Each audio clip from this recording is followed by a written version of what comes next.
ሰላም ጤና ይስጥልኝ የተከበራችሁና የተወደዳችሁ የቻናላችን ቤተሰቦች ሰላማችሁ ብዝት ይበልላችሁ። ዛሬ እንግዲህ እንደተለመደ ሁሉ አንድ ለየት ያለ ጉዳይ ይዘን መተናል። ብዙዎችን ሲያነጋግር የቆየው የዚህ ሃይማኖት ጉዳይ እንግዲህ መግለጫ ተሰጥቶበታል። ይህንን ተከትሎ የኢትዮጵያ ኦርቶዶክስ ተዋሕዶ ቤተክርስቲያን ዛሬ የአቋም መግለጫ አውጥታለች። ይህን ተከትሎ የምናቀርብላችሁ ይሆናል።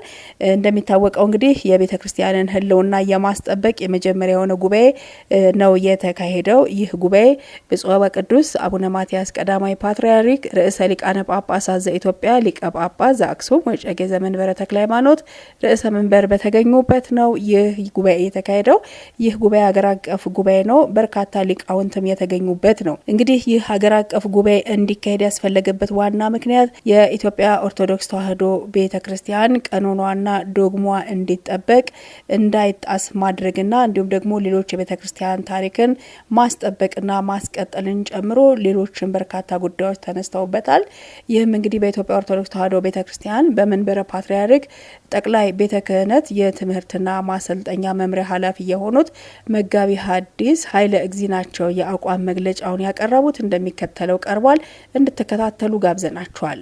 ወቅታዊና ሁለንተናዊ የቤተክርስቲያን ጉዳይ ተመካክሮና ተወያይቶ የደረሰበትን የመፍትሄ ሀሳብ በማካተት የጉባኤው ቃለ ጉባኤና የአቋም መግለጫ ከዚህ እንደሚከተለው ቀርቧል። በኢትዮጵያ ኦርቶዶክስ ተዋሕዶ ቤተክርስቲያን የመንበረ ፓትርያርክ ጠቅላይ ቤተ ክህነት ጽሕፈት ቤት በሊቃውንት ጉባኤ የተዘጋጀ ዝክረ ኒቃየ ሀገር አቀፍ የጉባኤ ቤት መምህራንና ሊቃውንት የቤተክርስቲያን የምክክር ጉባኤ ቃለ ጉባኤና የአቋም መግለጫ። ሀገር አቀፉ ዝክረ ኒቃየ የምክክር ጉባኤ ቤት መምህራንና የሊቃውንተ ቤተ ክርስቲያን የምስክር ጉባኤ ከሚያዝያ 20 ቀን ከሚያዝያ 20 እስከ 22 2017 ዓ.ም ድረስ በመንበረ ፓትርያርክ ጠቅላይ ቤተ ክህነት ከሚያዝያ 20 እስከ 22 2017 ዓ.ም በመንበረ ፓትርያርክ ጠቅላይ ቤተ ክህነት ጽርሐ ተዋሕዶ የመሰብሰቢያ አዳራሽ የተካሄደ ሲሆን አንዲት ቅድስት ጉባኤ ዘሐዋርያት እንተ ላዕለ ኩሉ በሆነች ቤተ ክርስቲያን ስለ ወቅታዊና ሁለንተናዊ የቤተ ክርስቲያን ጉዳይ ተመካክሮና ተወያይቶ የደረሰበትን የመፍትሄ ሀሳብ በማካተት የጉባኤው ቃለ ጉባኤና የአቋም መግለጫ ከዚህ እንደሚከተለው ቀርቧል። በስብሰባው ላይ የተገኙ ብፁዕ ወቅዱስ አቡነ ማትያስ ቀዳማዊ ፓትርያርክ ርዕሰ ሊቃነ ጳጳሳት ዘኢትዮጵያ ሊቀ ጳጳስ ዘአክሱም ወዕጨጌ ዘመንበረ ተክለ ሃይማኖት ርዕሰ መንበር፣ ብፁዕ አቡነ አብርሃም የመንበረ ፓትርያርክ ጠቅላይ ቤተ ክህነት ጽሕፈት ቤት ዋና ስራ አስኪያጅ፣ የባህር ዳርና የሰሜን ጎጃም አህጉረ ስብከት ሊቀ ጳጳስ የጉባኤው መሪ፣ ብፁዕ አቡነ እንድርያስ የሊቃውንት ጉባኤ የበላይ ኃላፊ ሊቀ ጳጳስ፣ ብፁዓን አበው ሊቃነ ጳጳሳት፣ ክቡር መጋቤ ብርሃናት ቆሞስ አባ ተክለ ያሬድ ዘጎርጎርዮስ የቅዱስ ሲኖዶስ ጽሕፈት ቤት ምክትል ጸሐፊ፣ ክቡር ንቡረ እድ ኤልያስ አብርሃ የጠቅላይ ቤተ ክህነት የመንፈሳዊ ዘርፍ ምክትል ስራ አስኪያጅ፣ ክቡር ረዳት ፕሮፌሰር ግርማ ባቱ የጠቅላይ ቤተ ክህነት የኢኮኖሚያዊና ማህበራዊ ዘርፍ ምክትል ስራ አስኪያጅ፣ መጋቤ ብሉይ ዕዝራ ለገሰ የሊቃውንት ጉባኤ መምሪያ ዋና ሰብሳቢ፣ የመንበረ ፓትርያርክ ጠቅላይ ቤተ ክህነት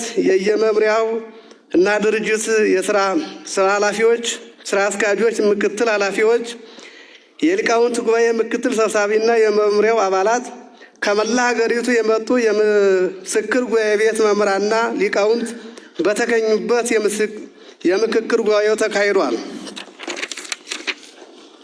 ጉባኤው በብፁዕ ወቅዱስ አባታችን መሪነት ጸሎተ ማኅበር ከደረሰ በኋላ በመንበረ ፓትርያርክ ቅድስተ ቅዱሳን ማርያም ገዳም ካህናት አማካይነት ስምዐነ አምላክነ ወመድኃኒነ ተስፋሆሙ ለኩሎሙ አጽናፈ ምድር ወለእለሂ ውስተ ባሕር ርሑቅ የሚለው ምስባክ ከመዝሙረ ዳዊት ከተሰበከ በኋላ ከቅዱስ ዮሐንስ ወንጌል ምዕራፍ 20 ወመሲዮ በይእቲ ዕለት ዘውእቱ እሁድ እንዘ እጽው ፈሕስ ሀባለው አርዳዩ ጉባን በእንተ ፍርሃቶሙ ለአይሁድ መጽአ እግዚእ ኢየሱስ ወቀመ ማእከሎሙ ወይቤሎሙ ሰላም ለክሙ የሚለው የወንጌል ቃል ተነቦ በቅዱስነታቸው ጸሎተ ኪዳን ተደርሷል። በመቀጠልም የመምሪያው ዋና ሰብሳቢ ክቡር መጋቤ ብሉይ ዕዝራ ለገሰ አስተጋባተን ቅድስት ቤተ ክርስቲያን እንተ ሐዋርያት ሀባለው አግብርተ እግዚአብሔር የሚለውን ኃይለ ቃል መነሻ በማድረግ በአንድ ሲኖዶስና በአንድ ቅዱስ ፓትርያርክ የምትመራዋን ስንዷን ቅድስት ቤተ ክርስቲያን ከሐዋርያት ጀምሮ ሲያዝ የመጣው ዶግማዋና ቀኖናዋ ሳይፋለስ እነሆ በቅዱስ ፓትርያርክ የሚመራው ቅዱስ ሲኖዶስ ይህ ጉባኤ እንዲካሄድ ፈቅዶ ጉባኤውን ለማካሄድ በመብቃታችን የቤተ ክርስቲያን አምላክ ቅዱስ እግዚአብሔር ምስጋና ይግባው በማለት የሊቃውንት ጉባኤ ታሪካዊ አመጣጥና መሰራረትን በማውሳት በየዘመናቱ የሚከሰት የቤተ ክርስቲያን ችግርን ለመፍታት በዘመን አጋጣሚ ሁሉ የሚነሱ ደጋግ ነገሥታት ሊቃውንትን በማሰባሰብ ያደረጉትን አበርክቶ ጉባኤ ሊቃውንት የተጀመረው በብሉይ ኪዳን ቢሆንም በሀገራችን ኢትዮጵያ በንግሥት ማክዳ ወይም ሰባ ንግሥት ከእስራኤል ቀጥሎ ከዓለም በመቅደም ጉባኤ ሊቃውንት እንደተቋቋመ በአብርሃ ወአጽብሃ በቅዱስ ላሊበላ በአጼ ዘርዓ ያዕቆብ በአጼ ምኒልክና በዳግማዊ በንግሥት ዘውዲቱ ጉባኤ ሊቃውንት እያቋቋመ የቤተ ክርስቲያንን ችግር እንዲፈታ ሲያደርጉ የነበረበትን ታሪክ በማስታወስ ይህ የሊቃውንቱ ጉባኤ በግርማዊ ቀዳማዊ አጼ ኃይለ ሥላሴ ንጉሠ ነገሥት ዘኢትዮጵያ መልካም ፈቃድ በ1914 ዓመተ ምህረት የተቋቋመ መሆኑን ጉባኤው የ113 ዓመታት ዕድሜ ያስቆጠረ መሆኑን በመግለጽ በሁሉም በብፁዕ ወቅዱስ አቡነ ባስልዮስ መልካም ፈቃድ ነሐሴ 29 ቀን 1953 ዓመተ ምህረት መደበኛ ጉባኤ ሆኖ በጠቅላይ ቤተ ክህነት ጽሕፈት ቤት መቋቋሙን አውስተው ጉባኤ ሊቃውንቱ ከተቋቋመበት ጊዜ ጀምሮ ቤተ ክርስቲያኒቱን የመምራት ዕድል ባገኙት ቅዱሳን ፓትርያርኮች ዘመን ሁሉ የቅድስት ቤተ ክርስቲያን ትውፊት ሃይማኖትና ቀኖናን ጠብቆ በማስጠበቅ ቅዱሳት መጻሕፍትን ወደ ልዩ ልዩ ቋንቋ ተርጉሞ ለአንባቢያን ተደራሽ ማድረጉን በተለይም በብፁዕ ወቅዱስ አቡነ ማትያስ ቀዳማዊ ርዕሰ ሊቃነ ጳጳሳት ዘኢትዮጵያ ሊቀ ጳጳስ ዘአክሱም ወዕጨጌ ዘመንበረ ተክለ ሃይማኖት መጽሐፍ ቅዱስን በግዕዝ ቋንቋ በማዘጋጀት ለአገልግሎት ማብቃቱን ትኩረት የሚሹ ልዩ ልዩ ጥናቶችንና የጥናት ውጤቶችን መርምሮና ገምግሞ ከውሳኔ ሀሳብ ጋር ለቅዱስ ሲኖዶስ እያቀረበ ውሳኔ እንዲያገኙ ማድረጉን በመግለጽ የዝክረ ኒቅያ የምስክር ጉባኤ መምህራንና ሊቃውንተ ቤተክርስቲያን በሀገር አቀፍ የምክክር ጉባኤ ማካሄድ ያስፈለገበት ነው ዓላማና ግብ ቅድስት ኦርቶዶክሳዊት ተዋሕዶ ቤተክርስቲያን ዶግማዋ ቀኖናዋን ጠብቃና አስጠብቃ አገልግሎቷንም ከጊዜ ወደ ጊዜ አስፍታና ጠናክራ እየተጓዘች ያለች ቢሆንም በአሁኑ ሰዓት በርካታ የሊቃውንትን ውይይትና ምክክር የሚፈልጉ ጥያቄዎች በመኖራቸው የነበረውን በማጥናት ከዚህ ውጭ የሚመጣውን ለማቅናት የሊቃውንቱ መሰባሰብና መመካከር እጅግ አስፈላጊ በመሆኑ በቅዱስ ሲኖዶስ ይሁንታ በብፁዕ ጠቅላይ ሥራ አስኪያጅ አመራር ሰጭነት ጉባኤው መዘጋጀቱን በመግለጽ ለጉባኤው ተሳታፊዎች መምሪያውን በመወከል የእንኳን ደህና መጣችሁ መልእክታቸውን አስተላልፈዋል።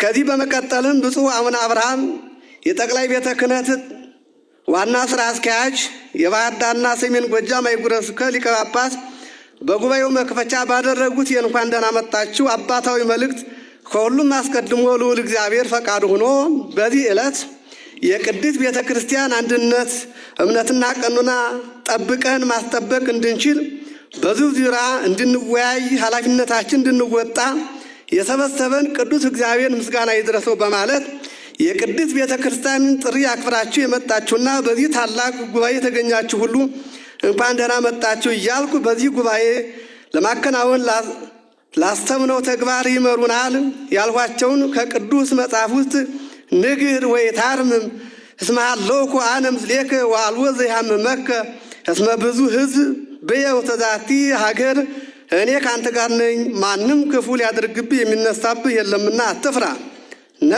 ነገር ግን ተናገር፣ ዝምም አትበል። በዚህ ከተማ ብዙ ሕዝብ አለኝና። የሐዋርያት ሥራ ምዕራፍ 18 ቁጥር 10 ላይ የሚገኘውን የመጽሐፍ ቅዱስ ቃል ጠቅሰዋል። በተጨማሪም ቁም ውስተ አንቀጸ ቤተ እግዚአብሔር ወአንብብ ህየ ዘንተ ነገረ ወበል ስሙ ቃለ እግዚአብሔር ኩሉ ይሁዳ ለተበጉ እንታንቀጽ። በእግዚአብሔር ቤት በር ቁም፣ ይህንም ቃል እንዲህ ብለህ ተናገር። እግዚአብሔርን ልታመልኩ በእነዚህ በሮች የምትገቡ ከይሁዳ ያላችሁ ሁሉ እግዚአብሔርን ቃል ስሙ። ትንቢተ ኤርምያስ ምዕራፍ 7 ቁጥር 2-3 ያለውን የእግዚአብሔር ቃል በማንሳት ዛሬ ሊቃውንተ ቤተ ክርስቲያን የተጠራችሁበትን ዓላማ ስለ ቤተ ክርስቲያናችሁ ስለ ስርዓቷ ተናገሩ፣ ዝም አትበሉ። እምነቷ ቀኖናዋ ሲጣስ ዝም አትበሉ፣ ተናገሩ። ሃይማኖታቸውን የምታስተምራቸው ሊቃውንትን የሚፈልጉ ብዙ ሕዝብ በዚህ አሉና ሊቃውንቱ ዝም ስትሉ ፈተናው ይበዛልና። ራሳቸውን በረኛ ያደረጉ በጉባኤ ቤት ያላለፉ በስሜት በሩ ላይ የቆሙ መልስ ሰጪዎች በዝተዋልና ሊቃውንቱ በእግዚአብሔር በር ፊት ልትቆሙ ይገባል። በረኛ በሊቃውንቱ ብዙ ትርጉም አለው። በዓለማዊ የኳስ ጨዋታ እንኳን በረኛ ብዙ ሚና አለው። በረኛው ደካማ ከሆነ ውጤቱ ይበላሻል። ምዕመናን ባላስፈላጊ ሰዎች ሲነጠቁ፣ እምነታቸውን ሲያጡ፣ የቅድስት ቤተ ክርስቲያን እምነትና ቀኖና ሲጣስ፣ ሁሉም በዘፈቀደ የሚናገር ከሆነ መጨረሻው የከፋ ስለሚሆን አይናማ ሊቃውንት ያሏት ታላቋ ቤተ ክርስቲያን ጉድለት ሲኖር ሊቃውንቱን በአንድነት ተሰባስበው በመምከርና በመወያየት ለቅዱስ ሲኖዶስ ሐሳብ የማቅረብ አቅጣጫ የማሳየት ግዴታ አለባቸው።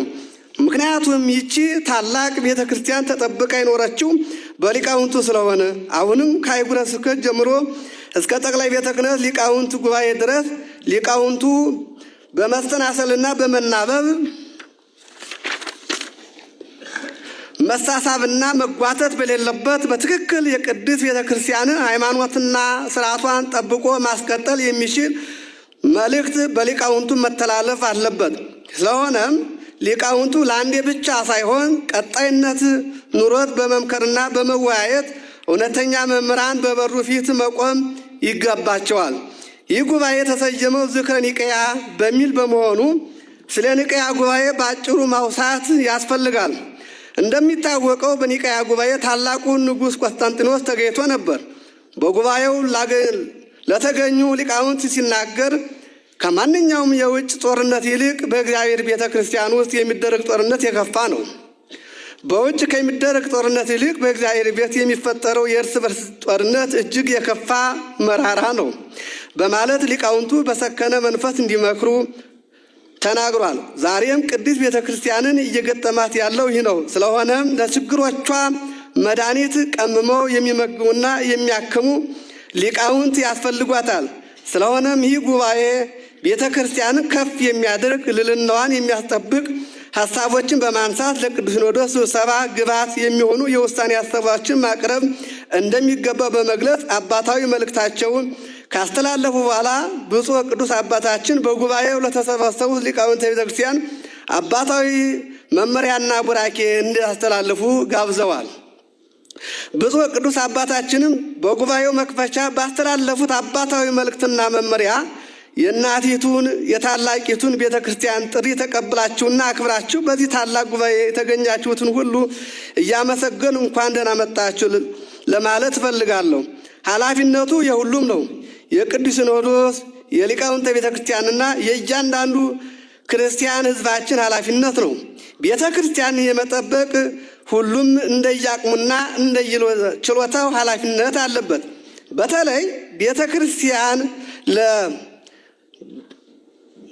በተለይ ሊቃውንተ ቤተ ክርስቲያን ለቅድስት ቤተ ክርስቲያን ዋና ጠባቂዎች፣ ተንከባካቢዎች፣ ለቤተ ክርስቲያን አምዳ ወድዳ ሁናችሁ የምትጠብቁ ናችሁ። ሊቃውንት የጎደለውን በመሙላት የጠመመውን በማቅናት ሐሳብ ማቅረብ የእናንተ ድርሻ ነው። ቅዱስ ሲኖዶስ ደግሞ የማጽደቅና ተገቢውን ውሳኔ የመስጠት ኃላፊነት አለበት። ሁላችንም እንደየድርሻችን ቤተ ክርስቲያንን ካልጠበቅናት ማንም ሊጠብቃት የሚችል ሰው የለም። በተለይ በዘመናችን ያለ ሁኔታ ሁላችንም እንዳየነው ነው። ሁሉም በማህበራዊ ሚዲያ እንደፈለገ የማይናገር የለም። ትንሹም ትልቁም ምክንያት ካገኘ ይናገራል። የሚቆጣጠረው የሚቆጣው የለም። ኢታብኡ ወፍኖተ ለሰይጣን ወየአብዮ ለስጠቱ እንደተባለ ይህ ጉባኤ በታሪክ የመጀመሪያ ነው። ጉባኤውም የቤተ ክርስቲያንን ሕልውና የሚያስጠብቅ መሆን አለበት። የቤተ ክርስቲያን ሕልውና የእኛም ሕልውና ነውና ለመጻሕፍቶቻችን ጥራት ያስፈልጋቸዋል። በሊቃውንቱ ጉባኤ ሳይመረመር ማንኛውም መጽሐፍ ማለፍ የለበትም። ሁሉም ችግሩን እያየ ዝም ማለት የለበትም። ይህ ጉባኤ ታላቅ ጉባኤ ነው። ስለ ቤተ ክርስቲያን ተመካክራችሁ የሚታረም ካለ አርማችሁ የቤተ ክርስቲያን ሕልውና ማስጠበቅ አለባችሁ። እግዚአብሔር ይባርካችሁ፣ ይቀድሳችሁ፣ ምክሩን ጥበቡን ይግለጽላችሁ በማለት አባታዊ መመሪያና ቃለ ቡራኬ በመስጠት ጉባኤውን በይፋ ከፍተዋል። ከቅዱስነታቸው አባታዊ መመሪያ በኋላ ጉባኤው በብፁዕ ጠቅላይ ዋና ስራ አስኪያጅ እየተመራ የመጀመሪያ ጥናታዊ ጽሑፍ በረዳት ፕሮፌሰር ቀሲስ ግርማ ባቱ የጠቅላይ ቤተ ክህነት የኢኮኖሚያዊና ማህበራዊ ዘርፍ ምክትል ስራ አስኪያጅ ዘብክሙ አጽንዑ የሚለውን ኃይለ ቃል መነሻ በማድረግ በዕቅበተ ሃይማኖት ርትዕት የሊቃውን ተጋድሎ ሚና ምን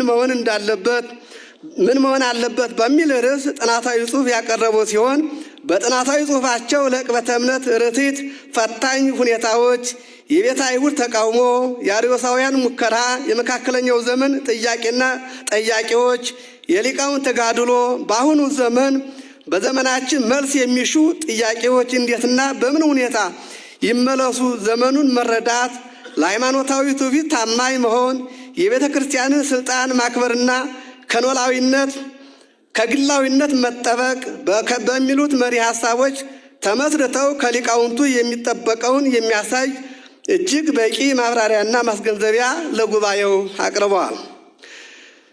በማያያዝም መምህር ዳንኤል ሰይፈ ሚካኤል የጠቅላይ ቤተ ክህነት የጥናትና ምርምር መምሪያ ኃላፊ አንትሙሰ ለበመንፈስ አርትዕዎ በሚል ኃይለ ቃል በመነሳት በሃይማኖትና በስርዓት ዙሪያ የሚከሰቱ አሉታዊ ግድፈቶችንና ስርዋጾችን የማረም ትውፊት በሚል ርዕስ ሰፊ ጥናታዊ ጽሑፍ ያቀረቡ ሲሆን በጽሑፋቸውም የሊቃውንት ሐዋርያዊ እና የሊቅነት ተልእኮ ውስጥ ካሉባቸው ቁርጠኛ ኃላፊነቶች አንዱ አርትዖት መሆኑን የአርትዖት ስራም ከመደበኛ የየዕለት ስራ አልፎ ተርፎም በኋላ ዘመን የእውነተኛ ቀጥተኛ ያልተበረዘ ማንነት መጠሪያ በማድረግ ርቱዓነ ሃይማኖት የተባሉ መሆኑን ከዚህም ጋር በባዕድ አመለካከት የሚመጣ ስህተት እየተባሉ ሊጠቀሱ እንደሚችሉ አብራርተው በአርትዖት ስራ መደረግ የሚገባቸውን ጥያቄዎች በጽሑፋቸው ሲያብራሩ በማረም ስም ትውፊት እንዳይናድ፣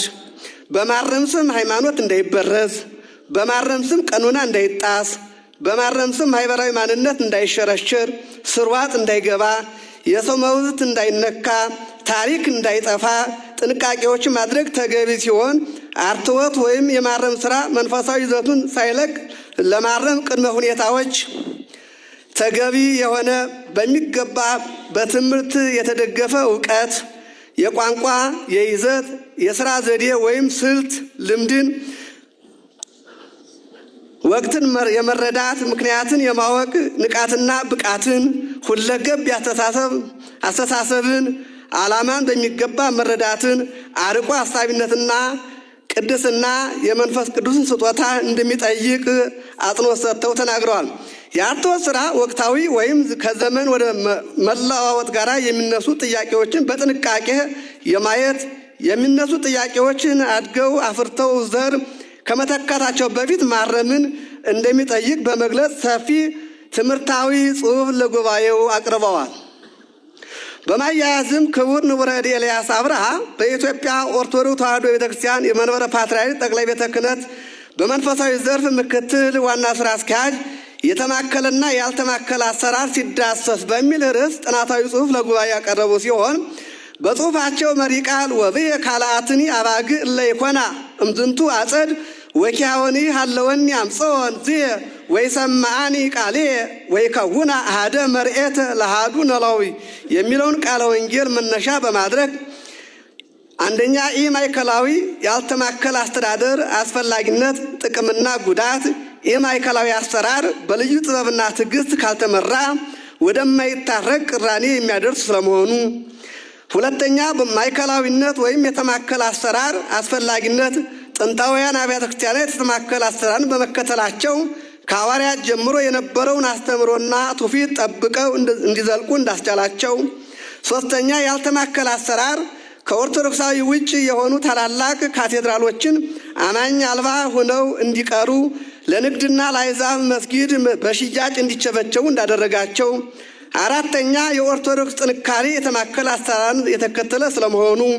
አምስተኛ የኢትዮጵያ ኦርቶዶክስ ተዋሕዶ ቤተክርስቲያን በርካታ ፈተናዎችን ድል እያደረገች በጠንካራ አስተምሮዋ አንድነቷን አስጠብቃ ለመኖሯ በዚህም አንድነት አብይ አስተዋጽኦ ያደረገው በቅዱስ ያሬድ ድርሰት ጣዕመ ዜማና ሥርዓተ አምልኮ ሊተርጂ የታሰረ ስለመሆኑ የቤተ ክርስቲያናችን እምነትና ስርዓት ታሪክና ትውፊት በሚጠበቅበት ጊዜ ላይ በሰፊው ከመመካከር በኋላ በተወያየውና በተስማማው መሰረት ለመፈጸም የተጣለብንን ምድራዊና ሰማያዊ አደራ ለመወጣት እንችል ዘንድ ከዚህ የሚከተለውን የውሳኔ ሀሳብና የአቋም መግለጫ አውጥተናል።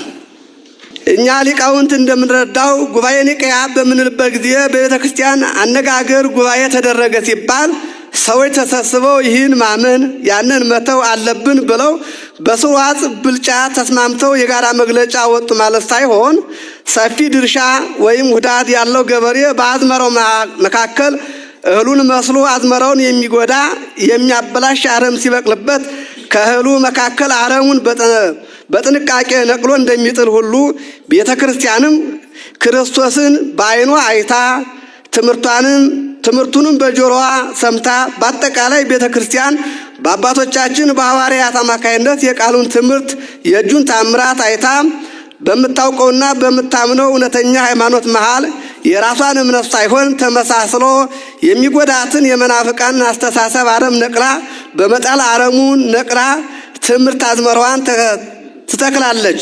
በኒቅያ ጉባኤ የተደረገው ይኸው ነው። አረም አርዮስ ተነቅሎ የክርስቶስ አምላክነት በምልአት በስፋት የተነገረ የሃይማኖት መግለጫ የሆነው ጸሎተ ሃይማኖት ረቋል። እኛም የሰለስቱ ምዕት የልጅ ልጆች የኢትዮጵያ ሊቃውንተ ቤተክርስቲያን በቤተክርስቲያናችን ላይ የበቀለውና እየበቀለ ያለውን አረም በትምህርተ ወንጌል የአረም ማጥፊያ መድኃኒትነት በመንቀል ቅድስት ቤተክርስቲያን ለመጠበቅ ምዕመናን ለማጽናት በዚህ በመንበረ ፓትርያርክ ጠቅላይ ቤተ ክህነት ቅጽረ ግቢ ተሰብስበን መክረን ተወያይተን አንደኛ በብፁዕ ወቅዱስ አቡነ ማትያስ ቀዳማዊ ፓትርያርክ ርዕሰ ሊቃነ ጳጳሳት ዘኢትዮጵያ ሊቀ ጳጳስ ዘአክሱም ወዕጨጌ ዘመንበረ ተክለ ሃይማኖት በጉባኤው መክፈቻ የሰጡትን ቃለ ምዕዳን አባታዊ መመሪያና ቡራኬን በመቀበል የሰጡትን አባታዊ መመሪያ በየመጣንበት ጉባኤ ቤት ስራ ላይ ለማዋል ቃል እንገባለን። ሁለተኛ ብፁዕ አቡነ አብርሃም የመንበረ ፓትርያርክ ጠቅላይ ቤተ ክህነት ዋና ስራ አስኪያጅ የባህር ዳርና የሰሜን ጎጃም አህጉረ ስብከት ሊቀ ጳጳስ በጉባኤው መክፈቻና በየመርሃ ግብሩ መካከል ያስተላለፉትን የሥራ መመሪያ ወቅቱ በሚጠይቀው ቤተ ክርስቲያንን በምትፈልገው ምዕመናን ለሚጠይቁት ጥያቄ ሁሉ ምላሽ ለመስጠት በየጉባኤ ቤታችን ከማስተማር ከማገልገል ባሻገር እንደ አባቶቻችን ለሃይማኖታችን አለይታና ጠበቃ ሆነን ለመስራት ቃል እንገባለን። ሶስተኛ ጥንታዊት ሐዋርያዊት የሆነችውን የኢትዮጵያ ኦርቶዶክስ ተዋሕዶ ቤተክርስቲያን በረጅም ታሪኳ ውስጥ ባሳለፈቻቸው አጋጣሚዎች ሁሉ ያካበተችውን የዕቅበተ እምነት ልምድ ከመጀመሪያው ክፍለ ዘመን ጀምሮ ያሏትን የአቃቢያን ሃይማኖት ተጋድሎ በመረዳት ቅብብሎቹን ለማስቀጠል ቃል እንገባለን። አራተኛ አሁን ባለንበት ክፍለ ዘመን ከሚከሰቱ አሉታዊ ግድፈቶችና ስርዋጾች መካከል በቅዱሳት መጻሕፍት፣ በገድላት፣ በድርሳናትና በታምራት የቤተ ክርስቲያን አዋልድ መጻሕፍት በመከለስ በመሸቀጥና በመበረዝ መንፈሳዊነታቸውን ለቀው የተዛባ ሐሳብ እንዲኖራቸው ከእግዚአብሔር ፈቃድና ሐሳብ እንዲወጡ የሚደረገው ሴራ እጅግ አደገኛ ነው። ስለሆነም ጥንታውያን በቀኖና መጻሕፍት የተሰፈሩና የተመዘኑ መጻሕፍቶቻችን ባሉበት ሁኔታ ተጠብቀው ይቀጥሉ ዘንድ እኛ የጉባኤ መምህራን የመጻሕፍቱ ጠበቃ በመሆን በሊቃውንት ጉባኤ በኩል ያላለፉ በትንሣኤ ማሳተሚያ ድርጅት አሳተምን ያልታተሙ መጻሕፍትን ባለመጠቀም ደቀ መዛሙርትና ምዕመናን እንዳይገለገሉባቸው ለማስተማር ቃል እንገባለን። አምስተኛ የቅድስት ቤተ ክርስቲያን ስዕላት፣ መስቀል፣ ስነ ሕንጻና ኪነ ጥበብ ይዘትና ቅርጽ በቀኖና ቤተ ክርስቲያን የተለካ ሃይማኖታዊ ምሳሌነታቸው እንደ መጻሕፍት የሚነበብ እንደ ሰው የሚናገሩ እንደ መምህራን የሚያስተምሩ ነዋያት ናቸው። ስለሆነም እነዚህን ነዋያተ ቅድሳት በየዘመኑ የሚነሱ የውስጥና የውጭ አጻረ ቤተ ክርስቲያን ትርጉም እንዲዛባ ለማድረግ የሚያደርጉትን ሙከራ እጅግ ብዙ ነው። አባቶቻችን በብዙ ውጣ ውረድ ያቆዩልንን ያስገኙልንን እነዚህን ነዋያተ ቅድሳት ነዋያተ ሃይማኖት ጠብቀን በማስጠበቅ ጥቅማቸውን በማስከበር ባሉበት ሁኔታ ለትውልድ ለማስተላለፍ ምትክ የሌለውን ድርሻችንን ለመወጣት ቃል እንገባለን። ስድስተኛ አጻረ ቤተ ክርስቲያን የሀገሪቱን የውስጥ ሁኔታ በማጤን ራሳቸው በሚሰጡን አጀንዳ በሚፈጠር የተዛባ የፖለቲካ አመለካከት የመሪዎችን አቋምና ትከሻ በመለካት በሚገኝ አጋጣሚ ሁሉ በመጠቀም ሰርጎ በመግባት ኑፋቄን በመዝራት በቀኖና በታሪክና በትውፊት በምስጢራተ ቤተ ክርስቲያን በዜማ በቅዳሴ በትርጓሜ በበዓላት አከባበር ላይ ሁሉ ኦርቶዶክሳዊ ያልሆኑ እንግዳ ነገሮችን ሊያሸክሙን እንደሞከሩና አንዳንዶቹም አዳዲስ ትርክት እንደጫኑብን ታሪክ እንደቀየሩብን በማህበረሰብ ውስጥ ቅራኔ እንደፈጠሩብን ከቀረቡት ጥናታዊ ጽሑፎች ተረድተናል። ስለሆነም የደረሰብን ችግር የቀኖና የትውፊት የታሪክ ተፋልሶ ስህተቶችን በማህበረሰብ ውስጥ ሰርጎ የገባ የትርክት አረሙን ከስንዴው በጥንቃቄ በመለየት ወደ ጥንታዊ ማንነታችን ለመመለስ የሚጠበቅብን ሁሉ ረድኤተ እግዚአብሔርን አጋዥ በማድረግ ለመስራት ቃል እንገባለን። ሰባተኛ የኢትዮጵያ ኦርቶዶክስ ተዋሕዶ ቤተክርስቲያን ከተመሰረተችበት ጀምሮ መከፋፈል ያልገጠማት የተማከለ የአስተዳደር መርህ ስለምትከተልና ወጥ በሆነ የአሰራር መዋቅር ስለምትመራ መሆኑ የታወቀ ነው። ስለሆነም ከቤተ ክርስቲያናችን አንጻር የተማከለ አሰራር የተሻለ ውጤት እንዳለው ለቤተ ክርስቲያናችን ሃይማኖትና ስርዓት መጠበቅ ጠቃሚ መሆኑን ስለተገነዘብን ማዕከላዊ መዋቅራችን ለመጠበቅና ለማስጠበቅ የበኩላችንን ድርሻ ለመወጣት ተስማምተናል። ይህ ከጽሁፉ ከጥናቱ የቀረበ ነው። አሁን በቡድን ደግሞ ከቀረበው ተነስተን የአቋም መግለጫ የቀረበው ነው። በአምስት ሊቃውንት ቅዱሳን ስም በቡድን ተከፋፍሎ በየርዕሱ የተደረገ ውይይትና የመፍትሄ ሀሳብ ቀርቧል። ቡድኑ የተወያየበት መንገድ ሰነድ የዚህ ቃለ ጉባኤ አካል በማድረግ ጥቅል ሰነዱ ለቅዱስ ሲኖዶስ እንዲቀርብ በማድረግ ሆኖ ለማሳያ ያህል ከብዙ በጥቂቱ የአቋም መግለጫ እንዲወጣበት አድርገናል። በዚህም መሰረት ስምንተኛ በነገረ ማርያምና በነገረ ክርስቶስ ዙሪያ በጉባኤው ሰፊ ውይይት የተደረገ ሲሆን በዚህ ዙሪያ ውይይት ያደረገው ቡድን ለሚነሱ ጥያቄዎች ሰፊ ምላሽ የሚሰጡ ከቅዱሳት መጻሕፍት በማጣቀስ የውይይቱን ውጤት አቅርቧል። በዚህም መሰረት እመቤታችንን በተመለከተ ጊዜውን ተደራሽ ያደረጉ ጥያቄዎች ጥንተ አብሶን፣ ቤዛዊተ ዓለም፣ አማላጅነት፣ የጌታችን ወንድሞችና የእመቤታችን ትንሣኤ ተያይዞ ጥያቄዎች በቤተክርስቲያናችን አስተምሮ መሰረት ሰፊ ውይይትና ማብራሪያ ተሰጥቶባቸዋል። ስለሆነም ቅዱሳት መጻሕፍትን መሰረት በማድረግ አባቶቻችን ነቢያት፣ አባቶቻችን ሐዋርያት፣ ቀደምት ሊቃውንት ያቆዩልን የነገረ ማርያም ትምህርት ሳይበረዝ ተጠብቆ ለትውልድ እንዲተላለፍ ጠንክረን እናስተምራለን። ዘጠነኛ በነገረ ክርስቶስ ዙሪያ በውስጥና በውጭ በርካታ ጥያቄዎች የተነሱ ሲሆን ከነዚህ መካከል የክርስቶስን የባሕርይ አምላክነት ወልድ ፍጡር በስጋው ይባላል ወይ? ሊቀ ካህናት፣ ቤዛ፣ አስታራቂነት፣ ነገረ ድነት፣ ነገረ ቅባት በቤተ ክርስቲያናችን አስተምሮ መሰረት ሰፊ ውይይትና ማብራሪያ ተሰጥቶባቸዋል። ስለሆነም ቅዱሳት መጻሕፍትን መሰረት በማድረግ ቀደምት ሊቃውንት ያቆዩልንን የነገረ ክርስቶስ ትምህርት ሳይበረዝ ተጠብቆ ለትውልድ እንዲተላለፍ ጠንክረን እናስተምራለን። አስረኛ አንድምታ ትርጓሜን በተመለከተ ጉባኤው በስፋትና በምልአት ውይይት አድርጓል። በመሆኑም ትርጓሜው ዘሩን ሳይለቅ መሻሻል እንዳለበት በመጀመሪያ በመምህር ኤስድሮስ ከዚያም ከአጼ ኢያሱ አዲያም ሰገድ ዘመነ መንግስት ማስፋፊያ እንደተደረገበት ታሪክ ያስረዳል።